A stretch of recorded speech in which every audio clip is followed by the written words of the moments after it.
Meus irmãos, que a graça do Senhor seja com todos. Amém. Vamos abrir as nossas Bíblias. Efésios, capítulo de número 4.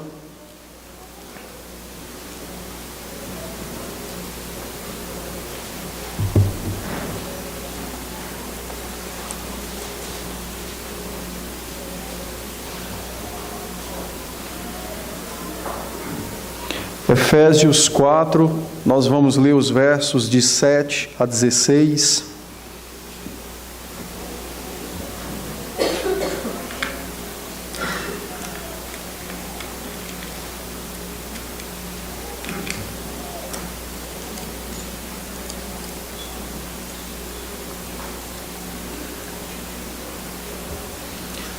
Efésios, capítulo de número 4.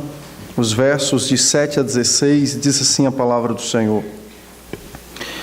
E a graça foi concedida a cada um de nós segundo a proporção do dom de Cristo. Por isso diz: quando ele subiu às alturas, levou cativo o cativeiro e concedeu dons aos homens. Ora, que quer dizer subiu, senão que também havia descido até as regiões inferiores da terra? Aquele que desceu é também o mesmo que subiu acima de todos os céus para encher todas as coisas.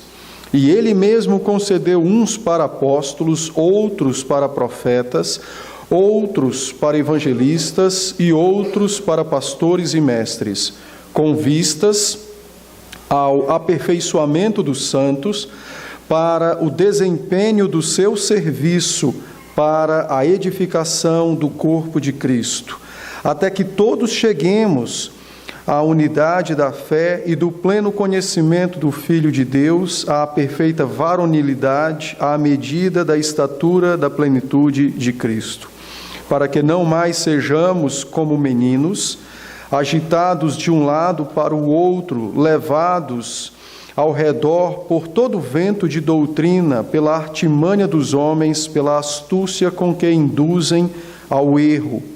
Mas, seguindo a verdade em amor, cresçamos em tudo naquele que é a cabeça, Cristo, de quem todo o corpo, bem ajustado e consolidado, pelo auxílio de toda junta, segundo a justa cooperação de cada parte, efetua o seu próprio aumento para a edificação de si mesmo em amor. Vamos orar? Ó Pai, nós lemos a Tua palavra com o propósito da pregação. Por isso, dá-nos graça, iluminando a nossa mente e todo o nosso ser, a fim de podermos discernir o texto lido e que o Espírito aplique, então, o conhecimento, a sabedoria revelada através do texto a cada um de nós, a fim de que nós alcancemos aquilo para o qual o texto quer nos ensinar nessa noite, mostrar-nos então a nossa parcela no corpo de Cristo.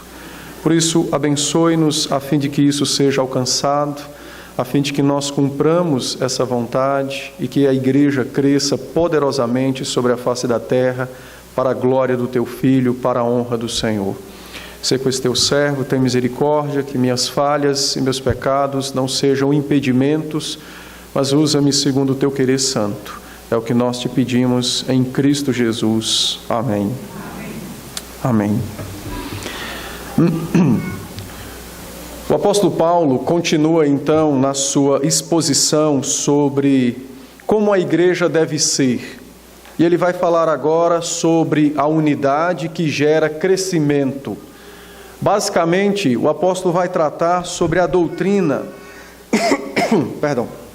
Basicamente, o apóstolo vai tratar sobre a doutrina do sacerdócio universal de todos os crentes, que é a doutrina, então, que versa ou que trata sobre a ação de cada crente no corpo de Cristo, unido um ao outro e todos juntos unidos ao Senhor Jesus Cristo. No verso 7, por exemplo, quando ele principia essa sessão, ele diz que o Senhor Jesus Cristo concedeu a cada um de nós uma porção do dom, segundo a graça. A partir de então, a partir do verso 7, o apóstolo vai então estabelecer a doutrina do sacerdócio e vai explicar a nós como ela funciona na prática e como nós, pela observância dessa doutrina na nossa vida, certamente iremos frutificar no reino de Cristo e para a glória de Cristo, bem como também para o bem da própria igreja. O apóstolo então diz o seguinte: cada crente ele tem uma responsabilidade individual no crescimento do corpo de Cristo. Todos os crentes foram chamados por Cristo para estarem unidos ao próprio Cristo e unidos uns aos outros. Por esta razão, se eu fui chamado particularmente para me unir a Cristo e me unir aos meus irmãos que estão em Cristo, eu também sou chamado a assumir uma responsabilidade individual, responsabilidade essa que irá desembocar no crescimento da igreja do Senhor Jesus Cristo. O apóstolo então diz que o Senhor Jesus, pela sua graça, concedeu dons, graça, uma bênção aos crentes, a fim de que estes possam realizar o serviço para o qual foram chamados, o serviço para o qual foram preparados pelo próprio Senhor Jesus Cristo. Se os irmãos lembrarem, nos 2 domingos anteriores, eu tratei sobre o padrão da vida cristã e como esse padrão revela-se a nós na unidade da igreja, que é estabelecida pelo próprio Espírito. E Paulo nos diz que nós devemos viver do modo digno da nossa vocação, ou seja, cada um dos crentes foi chamado e vocacionado pelo Senhor para desempenhar um papel, uma tarefa, um serviço na igreja e no corpo de Cristo. Para melhor entender, então, sobre esse dom que Cristo concedeu a cada um de nós e sobre essa responsabilidade individual que cada um de nós possuímos no crescimento e no desenvolvimento do corpo de Cristo, abra comigo, por favor, a sua Bíblia, na carta aos Romanos, capítulo de número 12. Nós vamos ler os versos de 3 a 8.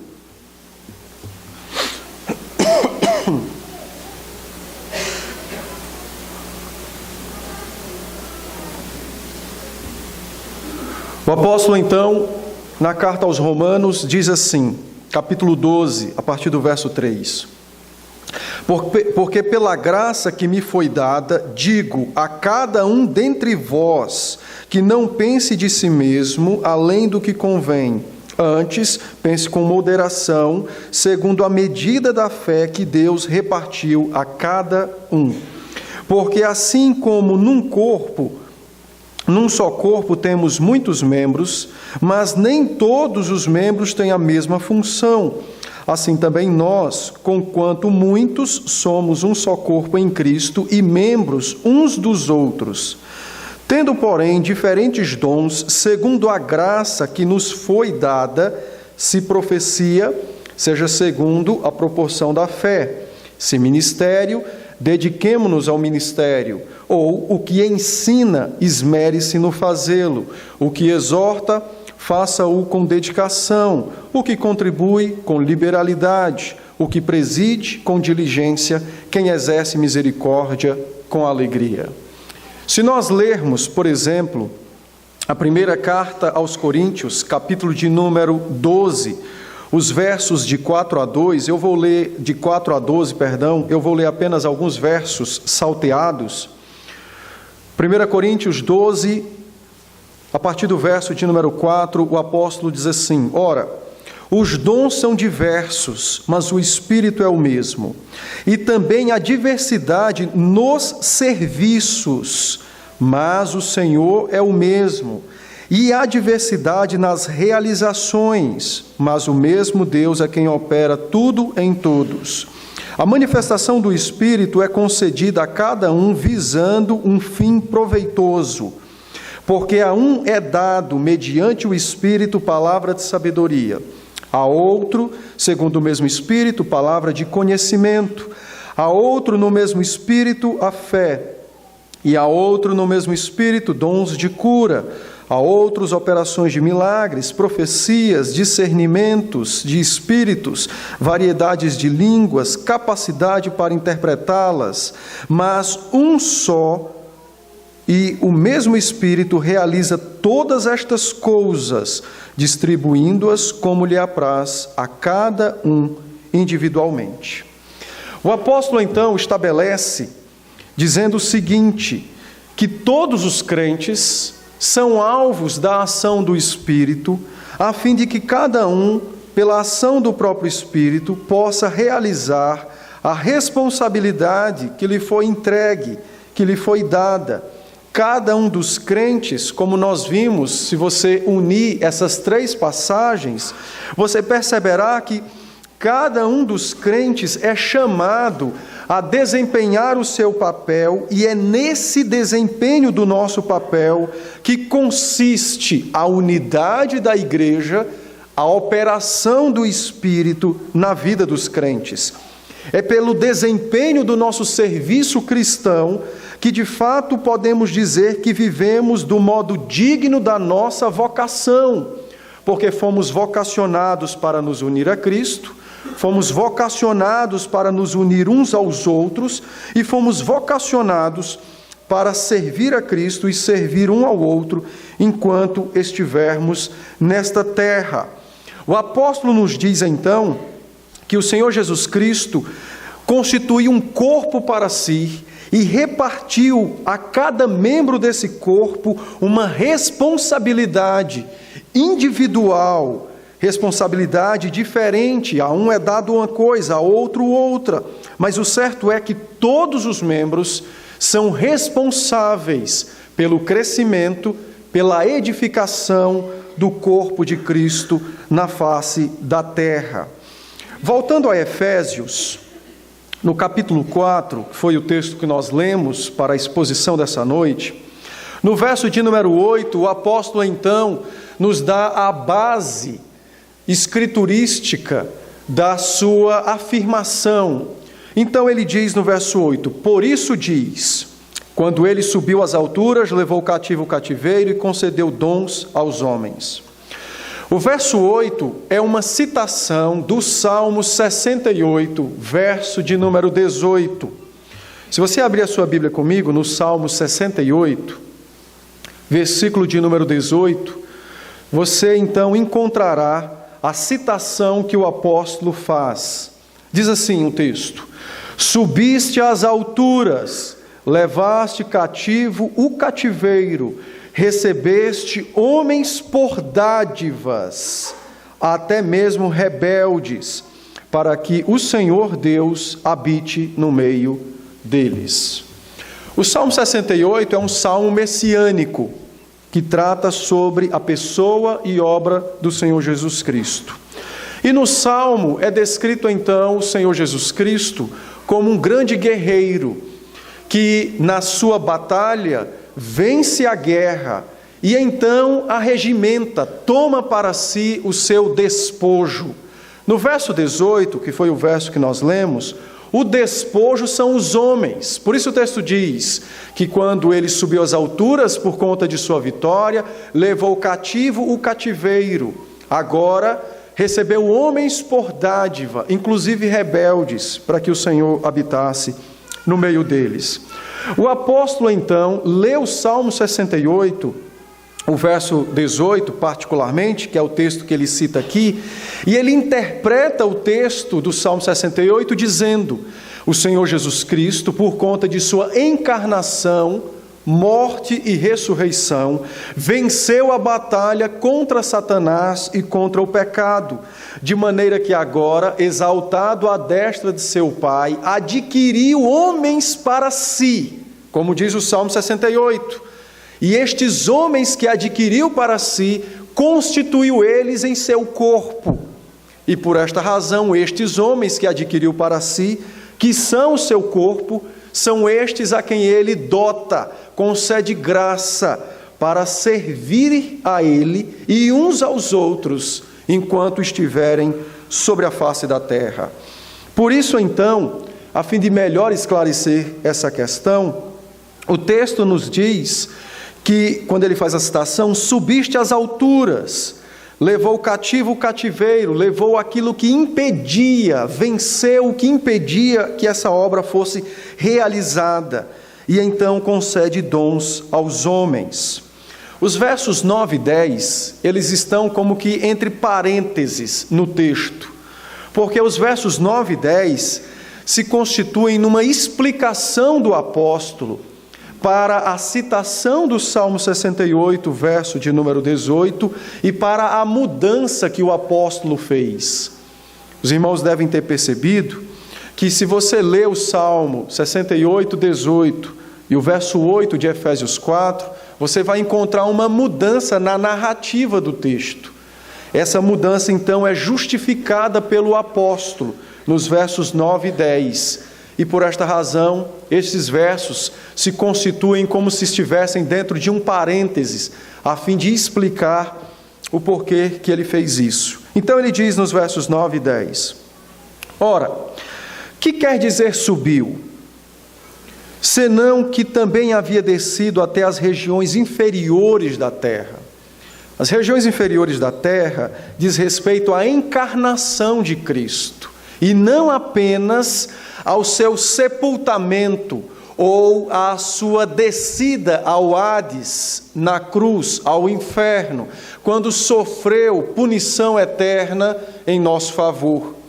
A descida constitui-se na sua encarnação, porque a obra da encarnação não é apenas assumir figura humana, mas é de fato deixar o seu trono temporariamente, assumir figura humana na face da terra, viver entre os homens, padecer pelos homens. No padecimento pelos homens está incluso a sua crucificação, seu sepultamento, e enquanto esteve, não sepultado, mas enquanto esteve na cruz, a sua descida ao Hades, o seu padecimento até o inferno, quando sofreu intensamente aquilo que os homens pecadores, sem ele, Cristo, sofrerá extensamente o juízo de Deus.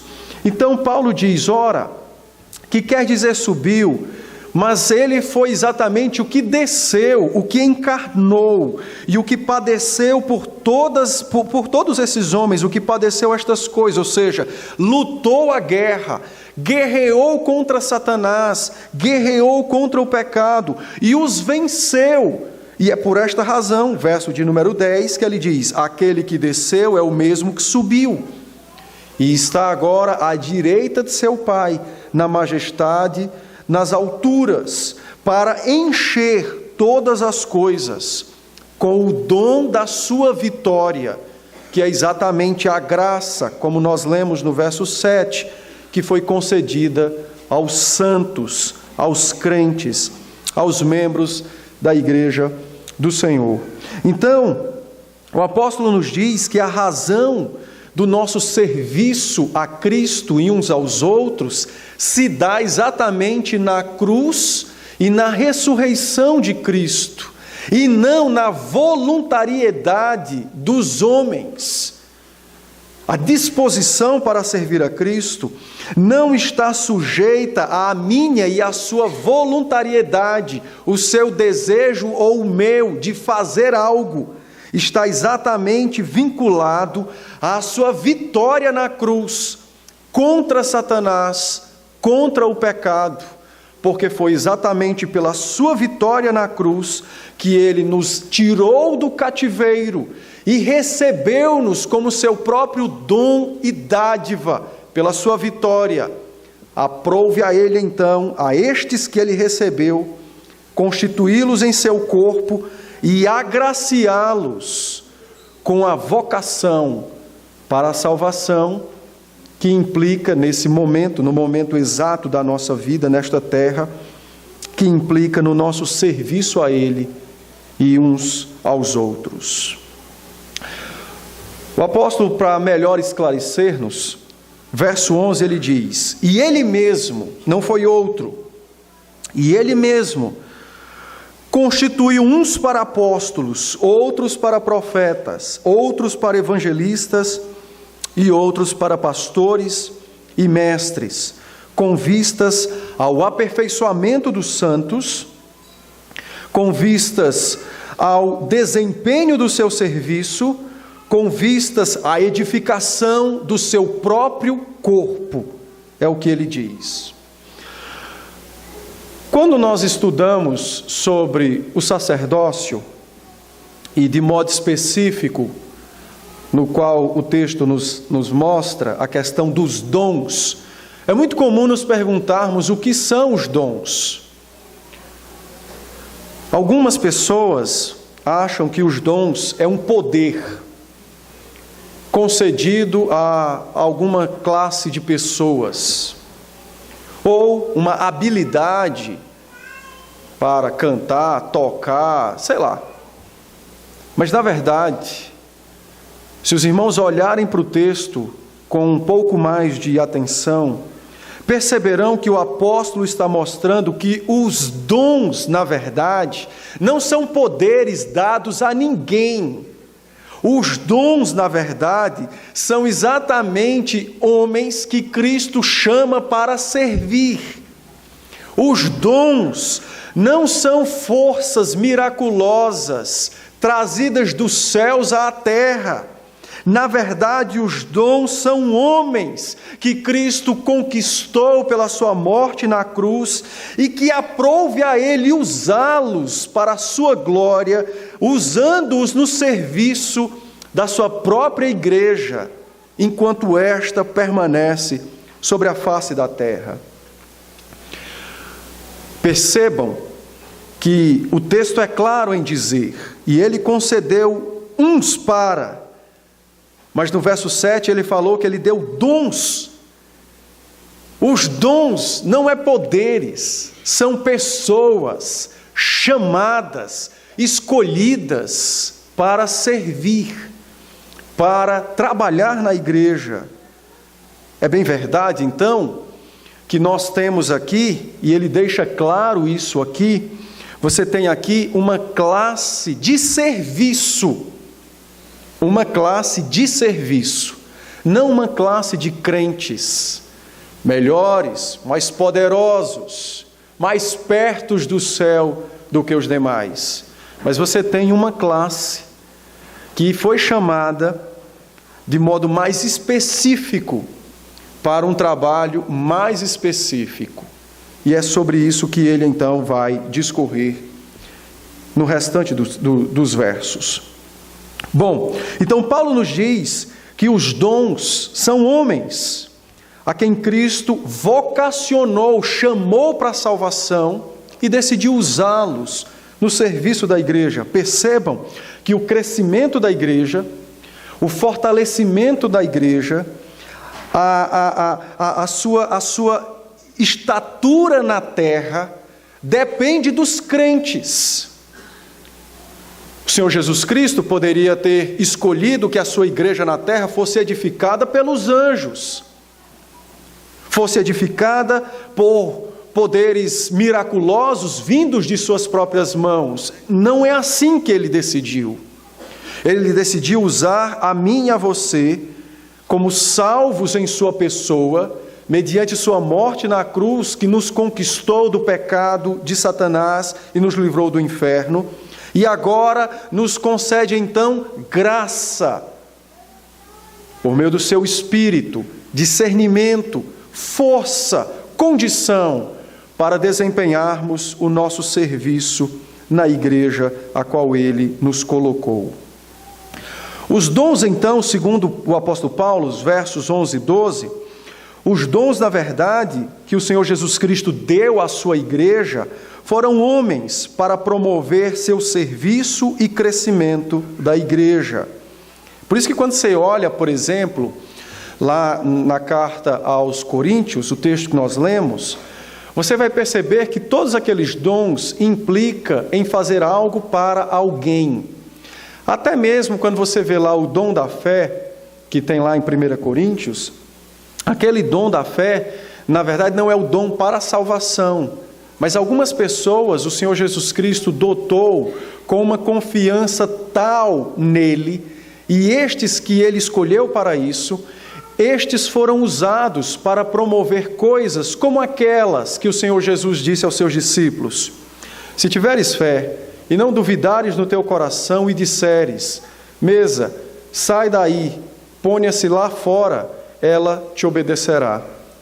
A estas pessoas, Cristo dotou com essa fé. Mas não é um dom, porque ela não foi usada para o indivíduo e para somente o indivíduo. O dom foi exatamente o fato de Cristo capacitar alguém, no momento difícil da existência da igreja, a ter uma confiança tal nele e na sua palavra, que pudesse realizar algumas coisas que só seriam realizáveis mediante a fé. Então, os dons da verdade são homens escolhidos para promover o crescimento e o serviço da igreja. Quando você lê esse texto, aonde diz que o Senhor Jesus constituiu apóstolos, profetas, sacerdotes, apóstolos, profetas, pastores e mestres, é muito comum algumas pessoas lerem esse texto e tentarem na sua cabeça reconstruir os primeiros dias na igreja primitiva. E é interessante como algumas pessoas conseguem ir longe nessa sua tentativa de reconstituir a igreja primitiva. Infelizmente, muitos pensam que no começo da igreja, a igreja era controlada misticamente pelo Espírito Santo e que depois de alguns anos, bastante tempo depois, foi que estabeleceu-se então o governo institucional. Alguns pensam que no início da história cristã, a igreja era controlada misticamente pelo Santo Espírito. E depois os homens tiveram a sábia invenção de criar o governo para a igreja. Esse tipo de pensamento, ele é um pensamento não só herético, como diabólico. Porque se nós lermos no livro de Atos, no envio do apóstolo Paulo e Barnabé para as missões, os irmãos perceberão que a igreja de Antioquia, orando e jejuando, foi atendida nas suas orações e o Espírito Santo os guiou a enviar Paulo e Barnabé. E diz o texto então que eles partiram depois de terem recebido imposição de mãos da igreja que ali estava. Ou seja, havia um conselho ali. E o conselho, dirigido pelo Senhor, por meio de orações, entendeu que Paulo e Barnabé deveriam ser consagrados para as missões internacionais. Então, essa ideia que muitos possuem de achar que no início o Espírito governava a igreja sem a instituição de autoridades, ela é completamente equivocada e maligna, porque ela atenta contra a soberania do Senhor Jesus Cristo e contra a ação do Espírito no crescimento e no fortalecimento da igreja do Senhor. Então, Paulo nos diz: não, meus irmãos, aprove a Cristo, por meio de sua morte e ressurreição, instituir a sua igreja e nela trazer homens para promover a edificação e o seu crescimento. E nisso consiste os dons que é dado à igreja, porque tudo é feito para o seu crescimento e para a sua edificação. Tudo é feito para o seu crescimento e para a sua edificação. É bem verdade que para algumas ações o Senhor capacita com as habilidades necessárias para cumprir aquelas ações. Mas entendam, essas habilidades ou essa capacitação divina não é um dom místico, um poder sobrenatural. É uma ação de Cristo pelo seu Espírito para capacitar pessoas a servi-lo em alguma área. O dom mesmo é exatamente homens que ele conquistou na cruz para edificar sua igreja, para fazê-la crescer. Por isso que imediatamente, quando ele explica o dom que foi dado, ou quando ele fala, melhor dizendo, sobre o dom entregue, ele explica que dom é esse. São homens que foram usados para servir a igreja, para trabalhar na igreja, a fim de que ela cresça, a fim de que ela amadureça no seu relacionamento com o Senhor Jesus Cristo. Pastores e mestres devem ser entendidos um como sinônimo do outro. Não há uma classe de pastores e uma classe de mestres. A ideia é apenas de ressaltar o ensino, a docência, os presbíteros docentes, que são responsáveis pela instrução do povo de Deus. Mas talvez alguém se pergunte: então, pastor, quer dizer que Deus escolheu homens para trabalhar na igreja, para servir a igreja, e aqui nós temos a descrição de alguns, e os demais que não foram escolhidos para serem pastores, profetas, apóstolos, o que eles vão fazer? Abra sua Bíblia. Na carta de Paulo aos Colossenses, capítulo de número 3, verso de número 16.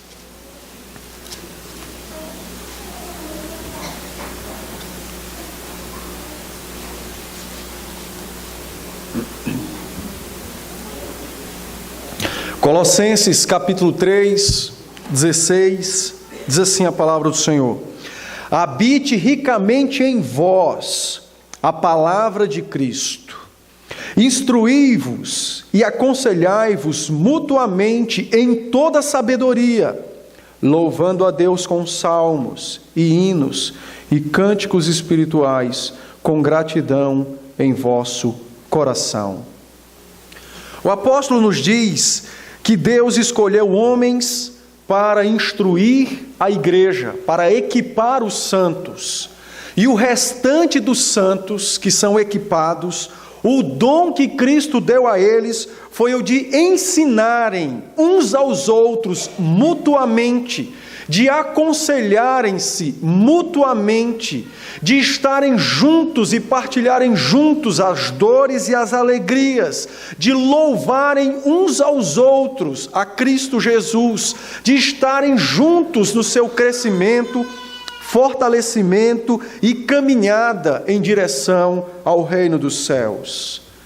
Não há ninguém na igreja da qual possa dizer que ficou fora da repartida ou da partilha dos dons, porque não existe isso nas Escrituras. Não existe um grupo de pessoas a quem Deus concedeu uma graça, um poder especial para trabalhar na igreja. Não. O que acontece é que Deus escolheu alguns homens para servir a igreja na edificação, no treinamento, que é o que eu faço, treinando-os pela pregação, para que os irmãos possam, durante a semana, aconselharem-se mutuamente diante das demandas da vida, ensinarem uns aos outros os princípios das Escrituras. Ou não é assim que os pais fazem com os filhos, o marido faz com a esposa, os mais velhos devem fazer com os mais novos e vice-versa. Não há ninguém no corpo de Cristo que diga a Cristo: não me concedestes dom, porque Jesus vai dizer: meu filho, você ainda não leu Efésios?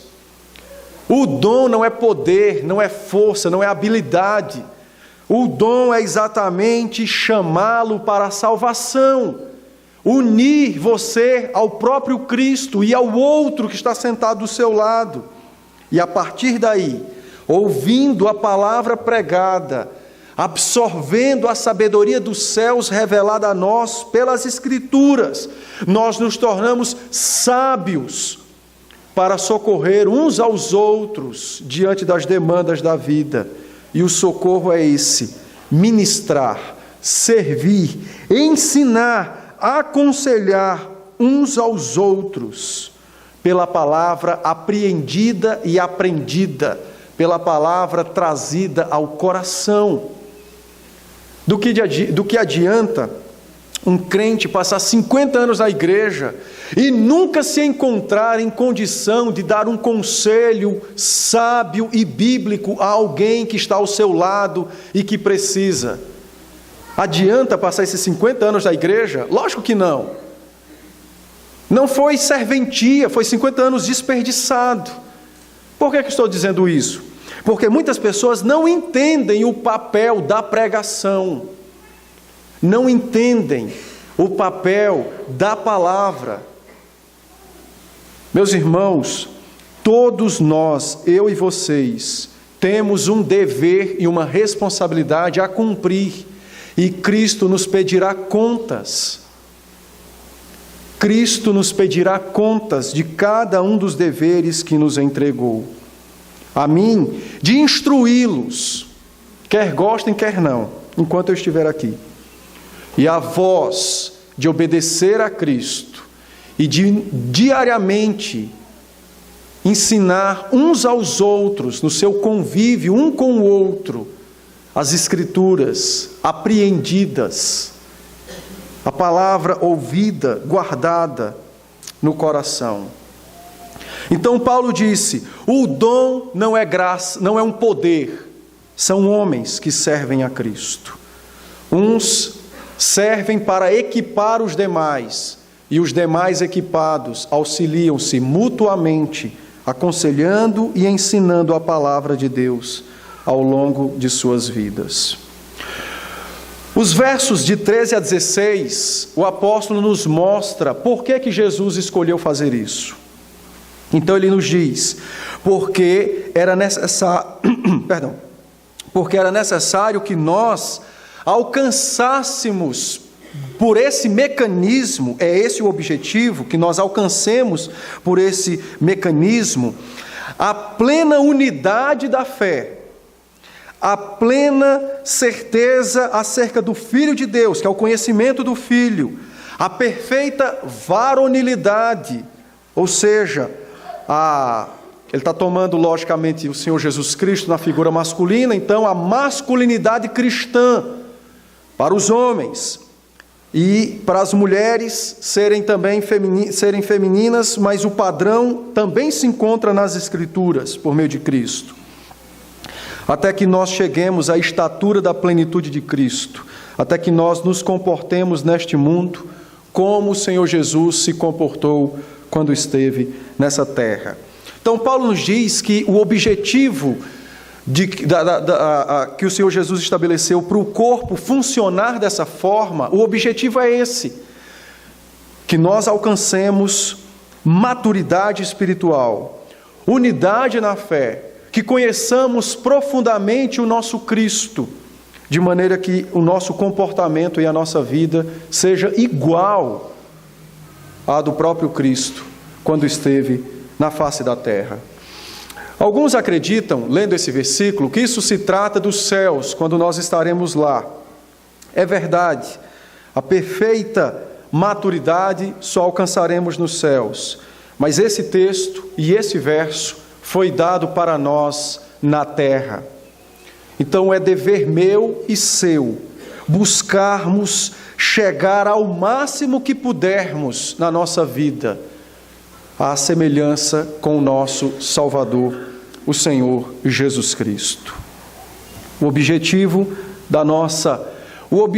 do nosso congregar semanal na igreja dominical é esse aqui: termos unidade na fé, ou seja, aprendermos a mesma verdade, crermos na mesma verdade e vivermos pela mesma verdade.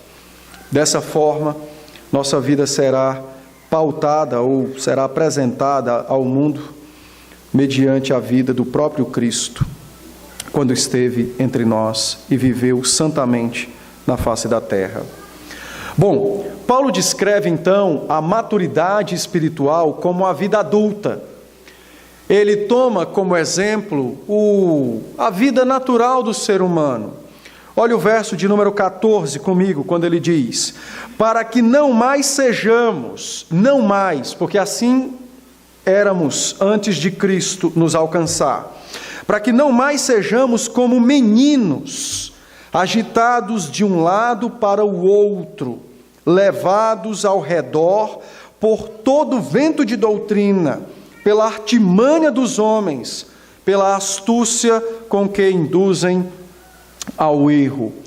O apóstolo então diz, e assim a sua comparação, que a maturidade cristã é semelhante à vida humana.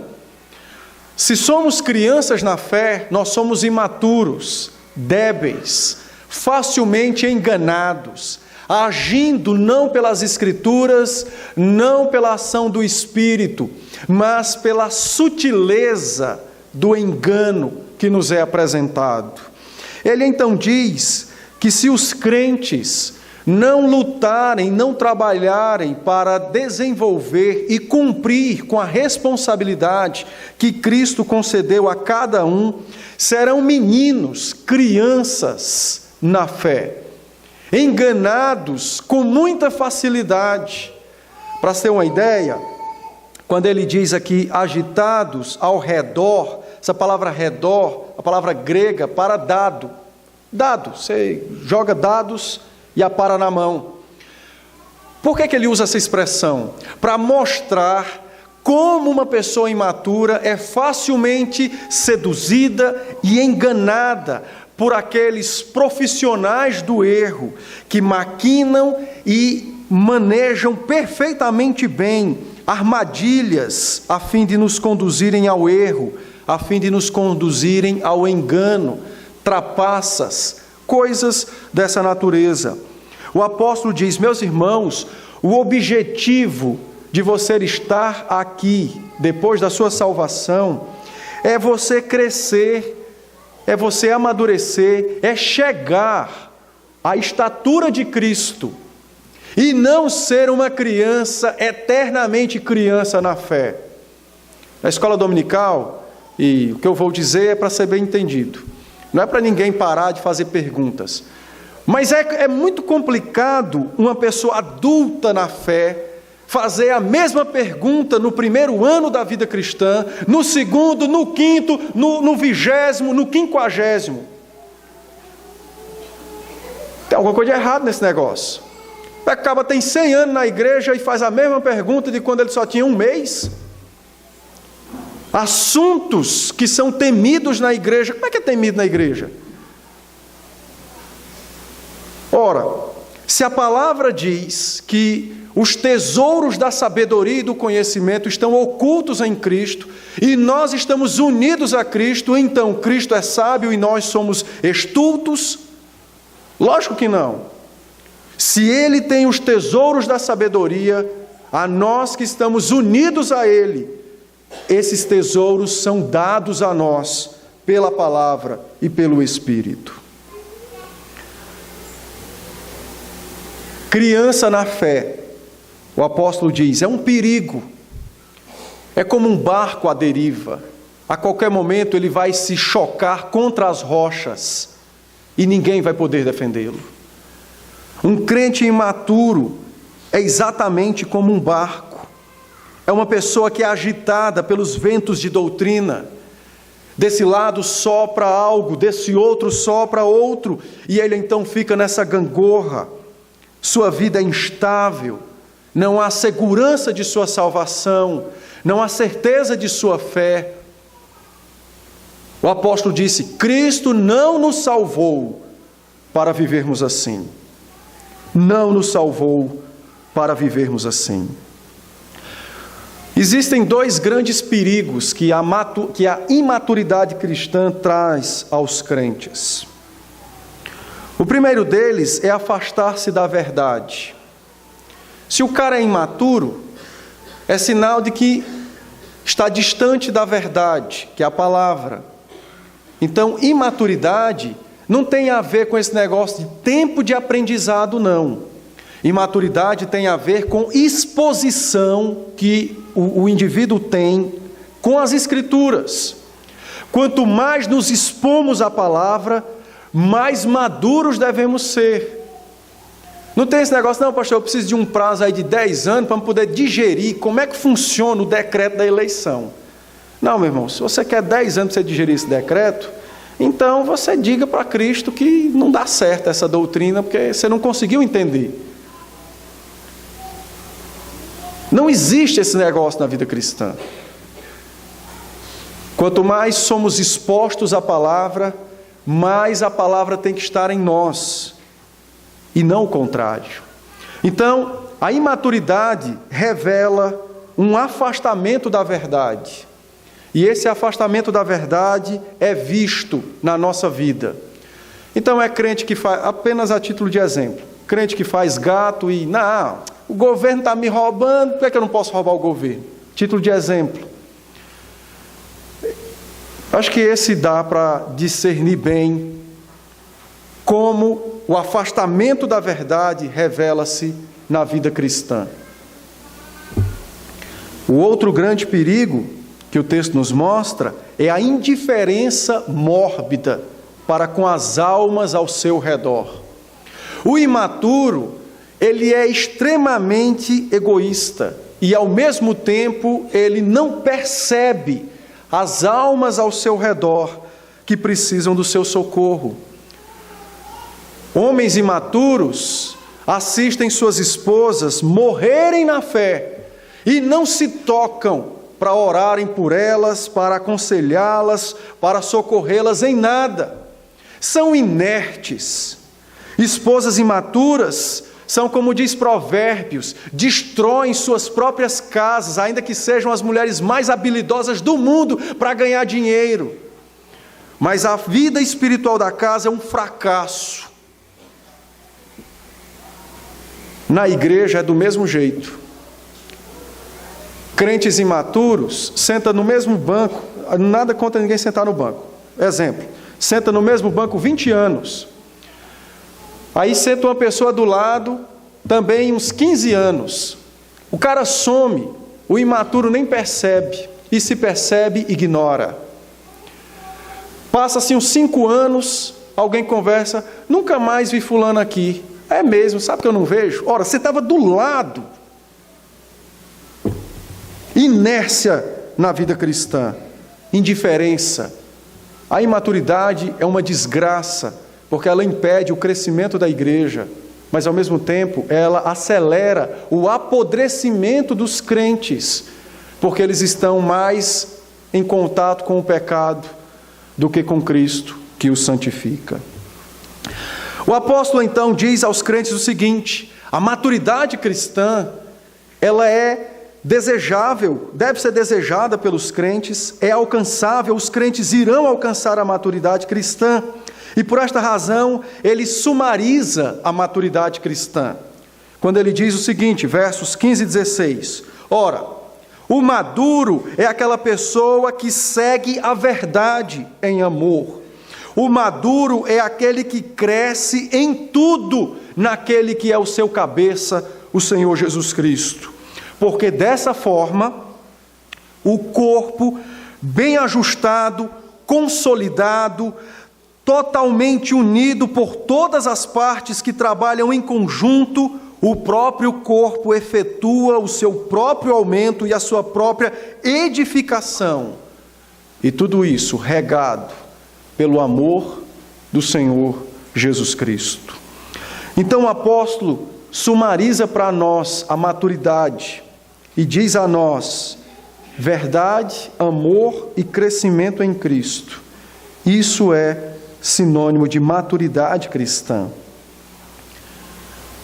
Quanto mais perto da palavra, lógico que mais perto da verdade estaremos.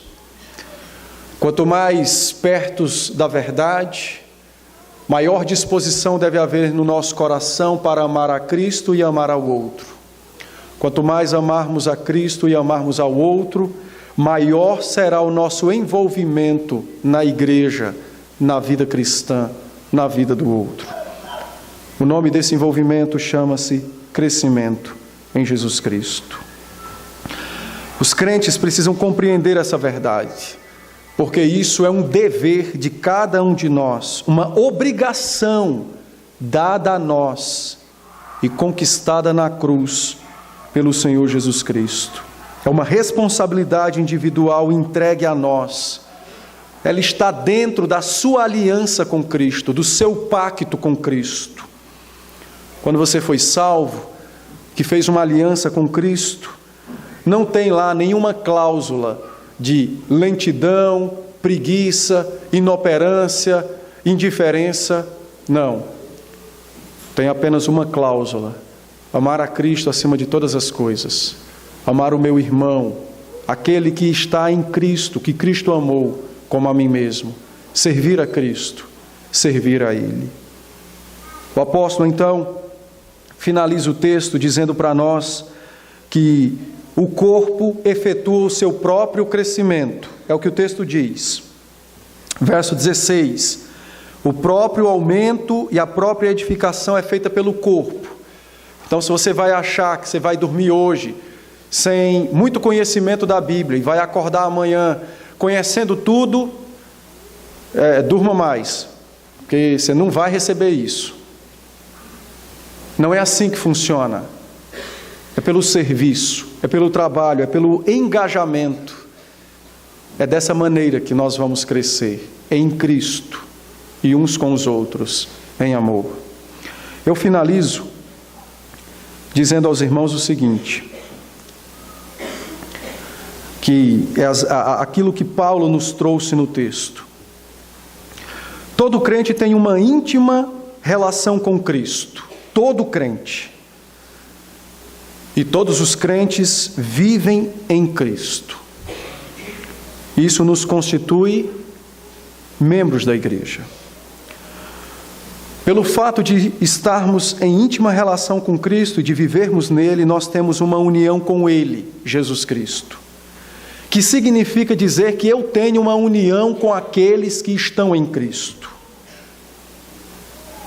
Eu tenho uma união com aqueles que estão em Cristo. Ah, pastor, mas eu não gosto de fulano. Então diga para Cristo para tirar do corpo, porque você não gosta. Mas Cristo gosta. Então vamos medir na balança quem pesa mais, o gosto de quem, e aí nós veremos o que faremos.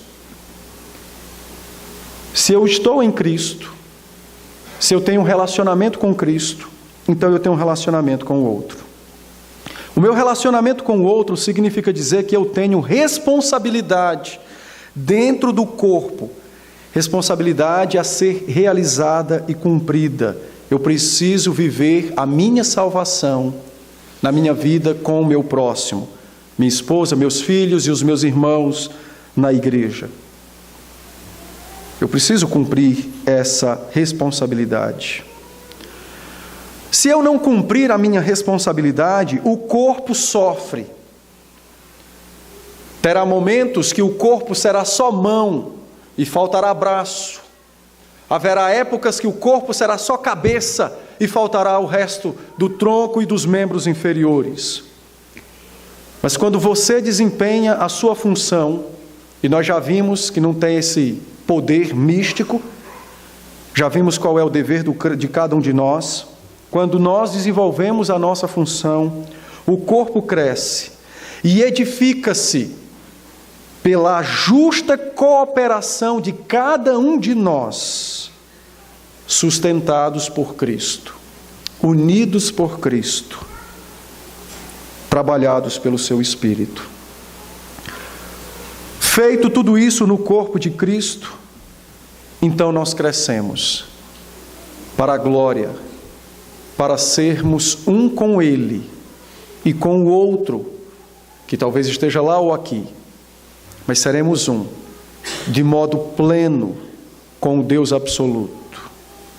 Então, não fique sentado no seu banco, esperando que alguém faça algo para a igreja crescer, porque esse dever é seu, e esse crescimento implica espiritual, relacional, numérico. Ah, pastor, a igreja está fria demais. É verdade, o ar-condicionado está ligado. Mas pode ser que seja espiritual. A igreja está fria demais. Não procure culpa no outro. Veja o que você está fazendo. Será que você, no seu papel, está fazendo algo para que ela não seja assim? Se nós entendermos isso, nós veremos Como é bela a vida cristã, ainda que nesta terra, a qual Deus amaldiçoou por causa do pecado. Mas a beleza dessa vida se dá pela nossa união com Cristo, que nos comprou na cruz, e pela nossa união um com o outro, no próprio Cristo. Que Deus nos abençoe. Vamos orar então?